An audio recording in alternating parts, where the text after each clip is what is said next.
Hey guys, welcome back to the channel and say hello to this, the brand new Pinarello Dogma F in a very fetching blue, it has to be said as well, which matches my Castelli Espresso jersey I'm wearing today. So I've been riding the bike for the last few days on my local roads here in the Cotswolds, and in this video I'll share my experience of the bike, go for a real live review, do some climbing, some descending, talk about comfort and stiffness and all that stuff as well.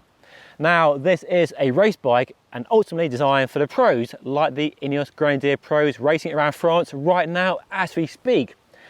But what matters to me as a keen cycling enthusiast is how it actually translates to normal riding at normal speeds on normal roads, which us normal people do on a regular basis. So that's the sort of stuff I'm interested in, because we know it's a good race bike. We see the pros race this bike all the time, so that isn't in doubt. But how does that performance actually translate into usable performance for us regular folk? Well, let's dive in and have a closer look and then hit the road and go for a pedal. So a very striking looking bike, isn't it?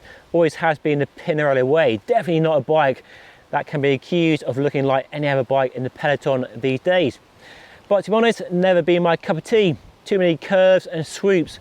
And this new version, based on the F8 launched way back in 2016, a collaboration between Pinarello and Jaguar, the car sponsor of Team Sky back then, took the Dogma into an aero lightweight direction, which they continue to evolve and refine in the years since. And this new version continues that evolution and definitely takes a big step forward in some areas. We still have a curvy, swoopy fork, those little fork tabs for more claimed aero, and new enclosed through axle end caps, which I like, and BMC have done that as well. And the same at the back as well, so that's pretty cool. I do like that, but it's a down tube that is a star of the show, I guess. It's really skinny up around this new deep head tube, and then if I remove the bottle, it flares out to kind of shield the water bottle from airflow. Aero optimized on the front and really kind of narrow there and really fattens down to the bottom bracket. And if I pan around to the other side, we can see the new bottom bracket area, all in the pursuit of aerodynamics. Look how big that is, kind of flat along the top section there into the massive chainstays. They are huge. And I've had a few comments about riding an e-bike, but I can confirm it's hollow. There's no battery, there's no motor down there, and still an Italian threaded bottom bracket down there as well. And then a dropped rear stays, nice flared seat stays. The seat clamp is now enclosed inside a carbon fibre seat tube there with two bolts in the back of the seat clamp there with an Aero seat post. And then we have an evolution of their one-piece talon handlebar. Comes in much narrower widths than before. This one I measured 38 centre to centre in the tops and 42 in the drop, so very narrow. And the shape of this top section here have been done in a way to angle the hoods in a bit, which is a bit more aero. So new handlebar, I've slammed the stem as well. New internal routing to make it a bit easier and lighter as well. So yeah, a few changes. Anyway, time to see how it performs. So let's hit the road. I should mention the price and specification as well. I'm essentially riding an Ineos Grenadier team replica bike with a Shimano Durace DIT group set, 12-speed electronic shifting, hydraulic disc brakes. The only deviation from the team spec are the wheels. Where they normally run a Shimano C50, I'm running Princeton wheels with their wavy rim profile and a claim weight of just 1,300 grams, so very lightweight, and shod with 28mm wide Conti GP 5000 STR tyre, running tubeless as well, so nice low pressures, 50-55 psi. And the price of the bike is $14,500, or about £12,500 in the UK. So a lot of money, big money. Definitely not the best value offering in the world these days compared to a Canyon or a Giant.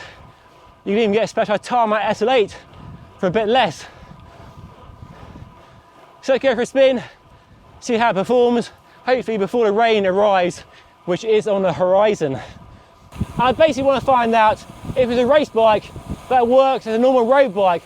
If you're buying it with your own money, can you tap into that performance with no real downside? And straight away, yes, it's a fast bike. What were you expecting me to say? It's slow? That's not what your F in Dogma F stands for, is it? Clearly fast. I can't compare it to the previous generation Dogma F. I never rode it. But compared to a Canyon Aero, Giant Propel, Super 6 Evo, the new Trek Madone SLR, it feels in that company, in that sort of bracket of high speed. And it holds speed so well. Anytime you're over 35k an hour, it just makes riding that speed feel so easy. And the power numbers coming back from my power meter, my pedals are nice and low. So it's clearly a very quick bike indeed. And so building a website with today's sponsor, Squarespace. And Squarespace not only makes it fast to build your new website, but easy as well. Simply choose from a massive library of award-winning templates, answer a few simple questions, and hey presto, you have a shiny new website up and running. And that template is just a launch pad to an endless list of customization to suit your business needs. You can add tools to sell products or courses, manage memberships or a newsletter, start blogging or building a portfolio website. Whatever your needs, Squarespace is the all-in-one solution for you. And if you like the sound of that, there's a free trial you start right now after watching today's video, with a link down below in the description. And if you do enjoy it, there's 10% off your first purchase of a website or domain with my special code on screen right now. Okay, back to riding the new Dogma F. I can't really talk much about the aero performance of the bike and how it compares to the old bike without going to wind tunnel. But looking at Tour magazine wind tunnel testing, it does compare well to its rivals in this space. So from an aero point of view, I think the numbers show it does perform well. So no reason to doubt the aero performance of the bike. And the weight is pretty good, 6.8 kilos with no pedals, but with bottle cages and a computer mount fitted. So space to go a bit lighter with different wheels, tyres, bottle cages as well. Not as light as a Tarmac SL8, but lighter than a Trek Madone SLR, a Canyon Aero. The Giant Propel comes very close in the advanced SL trim, and it's only a bit heavier than the new Villiers Verticale SLR. So yeah, it's a decent weight, but the frame itself is about the same weight it's been for 10 years or so. And the one thing that struck me about the bike in the Dolomites was the massive stiffness. And that's striking me again. It's a very, very stiff bike, mega stiff. It's probably one of the stiffer bikes I've ridden in a long time. Feels way stiffer than a Tarmac SL8, stiffer than a Trek Madone SLR, the new one. And that stiffness manifests itself in two ways. Both giving you all the feedback from the rough road. It's definitely a hard ride, not a jarring, crashy ride. It does coat the bumps reasonably well, but it doesn't do much to smother them. It really just takes the edge off, but still delivers a fairly good whack to the contact points when you hit a big hole in the road. So it doesn't give much in the way of comfort or smoothness when you just ride along at a normal pace, enjoying the views over the lovely Cotswolds as I am right now. But when you are riding hard, I went out with a club at a weekend, fairly feisty pace, and I really gave it some welly and some of the climbs, and it really responded well. The bike that does, to use a cliche, want to be ridden hard, you feel the stiffness through the front end as well. Something I felt odd about the bike in the Dolomites was climbing, and it still feels that way. There's so much stiffness through the head tube and down to the bottom bracket and the handlebar. That's almost like when you're pushing down the pedal, it's sort of pulling the frame over, pulling the handlebars over to one side, and gives a slightly alarming sensation. But it's not the most enjoyable on a climb, in my experience. And then we have this new handlebar, a revision of the handlebar, one piece at full carbon, and it's narrow. I measured 38 in the tops and 42 in the drops, centre to centre, and a long stem as well on a size 56, so longer and narrower than you normally get in a test bike, and it creates a fit that feels really long, really stretched and narrow as well. But that's what you want for maximum aero. it does make it easy to get into an aero tuck position and save 70 watts or more.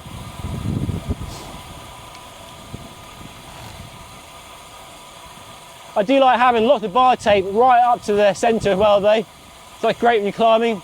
So let's see how it climbs, and this bike, size 56, no pedals, but with computer mount, no computer, and bottle cages fitted, is 6.8 kilos on my scales. So you could go lighter with some lighter bottle cages, but pretty light on the U-side weight limit. And by the time you add some power meter pedals and a saddlebag, you're into the low 7 kilos, which is pretty good. Not as light as the Tarmac SL8, but lighter than the Trek Madone SLR, Canyon Aero, and other bikes like that. And that Video Verticale SLR, which I reviewed, which is a pure lightweight climbing bike with no aero, really.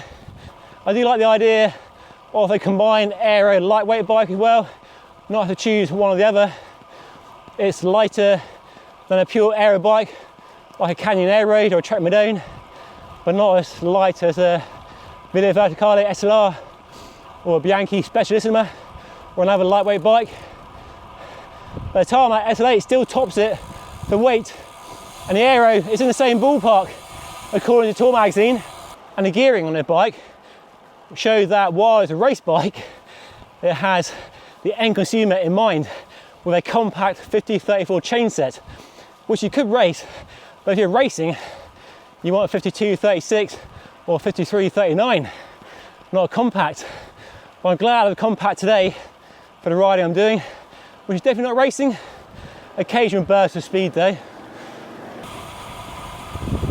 Something that really struck me about the performance on the bike in the Dolomites was its descending performance. The way it went through corners was quite remarkable. And that's something here on my local roads that really impressed me. That slightly flared handlebar and the geometry makes it a super fun bike on the way down. As it feels so calm and so settled at high speeds through the corners.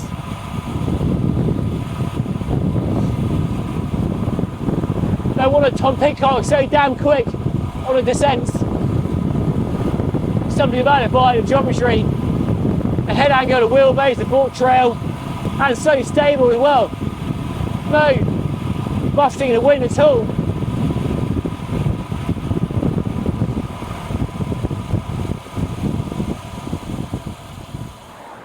The more I ride the bike, the more I really do warm to it.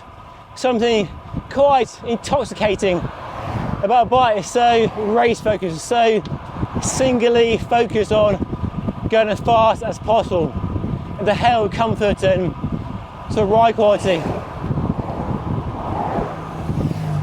And if you are riding fast all the time, that's all we care about, then the bike clearly delivers. But it's not a bike that likes being ridden slowly and doesn't really give you anything back, doesn't reward when you do ride slowly. The stiffness of the frame becomes even more apparent at low speeds on rough tarmac, giving you all that feedback you don't want. And it's only clearance for up to a 30mm wide tyre, which isn't wide enough if you want more clearance around your 30s you might be fitting, or go up to 32 for winter riding. As advanced as the bike is in so many ways, it's definitely behind a curve in others, and tyre clearance isn't anywhere near rival bikes in the category. So an amazing race bike, that much is clear. If you're racing, yes, a fantastic option. But if you're not racing, I'd argue there are probably better choices, bikes that will be more enjoyable to ride, where you're not going absolutely hammering tongs, flat out fast everywhere. So I have enjoyed riding the new Dogma F on my local roads, a lot drier than the ones in the Dolomites last month. And it's a bike that loves being ridden fast, and if you ride fast, it's a lot of fun, but not so much fun when you ride slowly. So better, faster then, which is largely the point of a race bike. And as a race bike, it does deliver massive levels of stiffness, pretty low weight, clearly aerodynamic, but uncompromising in that pursuit of all-out speed. So for the pros racing for a living, yes, the bike does deliver what they want and need, and based on their feedback, of course. But for normal riding, for people not racing but enjoying the sensation of a fast bike, it doesn't quite work for me. There are race bikes that deliver all the speed and performance and stiffness, but with more comfort and more usability away from the race circuit and for riding regular roads, which are poorly surfaced in most places, at normal speeds, which are much lower than the pros are capable of.